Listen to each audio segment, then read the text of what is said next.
Narcissistic abuse leaves profound psychological scars on its victims.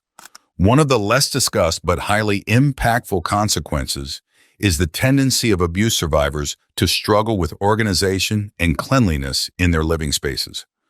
Understanding the link between narcissistic abuse and clutter is essential to grasp the broader picture of the trauma's impact on daily life. Let's talk about the first reason, the psychological impact of narcissistic abuse. Have you ever wondered why some people, especially those who've been abused, end up with messy lives and homes? It's often because they've been through narcissistic abuse, a sneaky and harmful type of emotional manipulation. Imagine constantly being criticized, gaslighted, and controlled. It wears down your sense of self-worth. Victims often feel anxious and depressed, making it hard to focus on cleaning and organizing. They might become chronic people pleasers, always putting others' needs before their own. Decision-making becomes a huge challenge since they're afraid of making mistakes and getting criticized. Some even isolate themselves from friends and family, thinking no one cares. Others might start self-sabotaging, like procrastinating or neglecting self-care. It's common to see them apologizing all the time for things that aren't their fault. Perfectionism can also take over, as they try to avoid criticism by being flawless. Sadly, they often neglect their health and find it hard to trust anyone. Triggers and flashbacks can hit them out of nowhere, causing intense emotional reactions. They live with chronic self-doubt, always questioning their own reality. Next, anxiety and depression. Have you noticed how people who've been through narcissistic abuse often seem anxious or depressed? It's because narcissistic abuse leaves them in a state of constant hypervigilance. They're always on edge, waiting for the next round of abuse. This chronic anxiety can be paralyzing, making it hard to focus on even simple tasks. Keeping their living space clean and organized becomes a huge challenge. Depression makes it even worse by draining their energy and motivation. Victims end up feeling stuck and overwhelmed. It's not just about being lazy or messy, their mental health is seriously affected. The combination of anxiety and depression makes everyday tasks feel impossible. They may want to clean up and organize, but they simply can't find the strength. This creates a vicious cycle where the clutter adds to their stress. Understanding this can help us be more compassionate towards them. Supporting them with empathy and patience is crucial. Encouraging professional help can also make a big difference in their recovery. Simple acts of kindness can go a long way in helping them feel less alone and more hopeful. Also, victims of abuse experience this: loss of self-worth. Have you ever seen someone living in a chaotic, messy space and wondered why?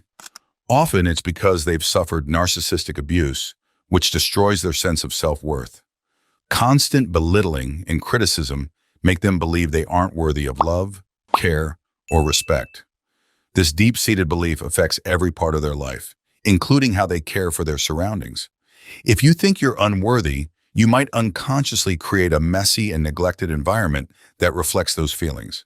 It's not just about being disorganized. It's a reflection of their internal struggle. Victims often feel like they don't deserve a clean, pleasant space. The abuse they've endured makes them think they aren't worth the effort. So their homes become a physical manifestation of their damaged self-esteem. It's heartbreaking because the clutter and mess add to their stress and feelings of inadequacy. They might want to change but feel overwhelmed and stuck. Understanding this can help us support them better.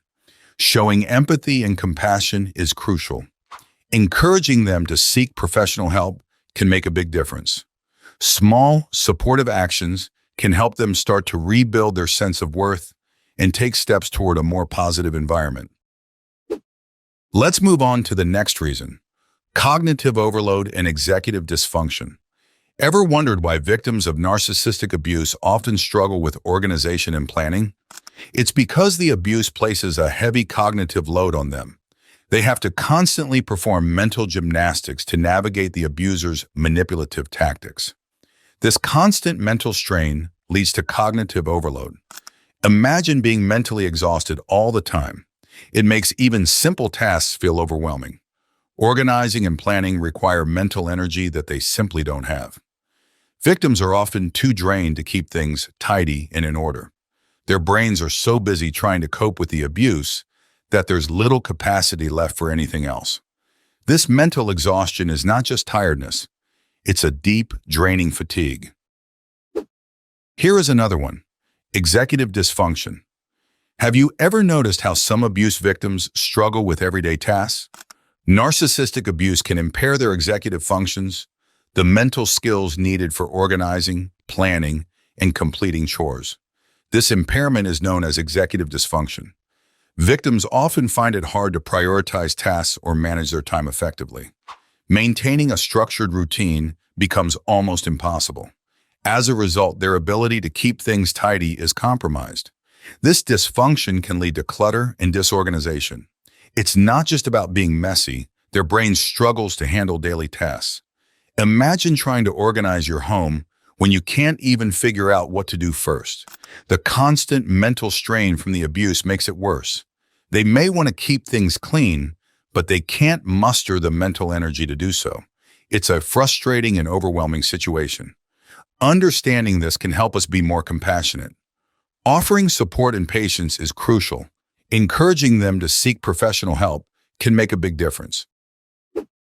Also, abuse victims feel this: clutter as a coping mechanism. Did you know that clutter can be an unconscious coping mechanism for some abuse victims? For victims of narcissistic abuse, clutter might provide a sense of control in an uncontrollable situation. Their environment's chaos can mirror the internal chaos they feel. When everything inside feels chaotic, having an equally chaotic space can oddly feel right.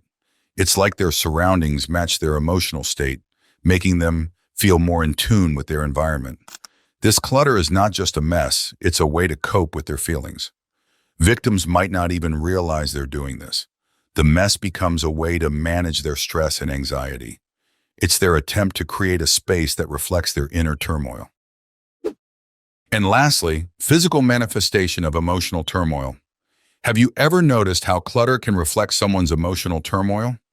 For abuse victims, clutter often becomes a physical manifestation of their inner chaos.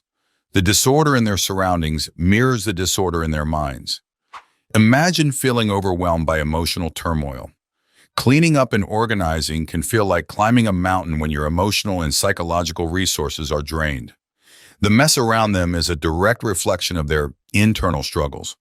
For victims of abuse, the state of their environment isn't just about being untidy, it's a visible sign of their distress. It's a way their mind and emotions spill over into their physical space, creating a cycle of clutter and stress. Encouraging them to seek professional support is important. Therapy can help them process their emotions and develop healthier coping mechanisms. Together, we can help them create a space that feels safe and calm, reflecting their journey towards healing.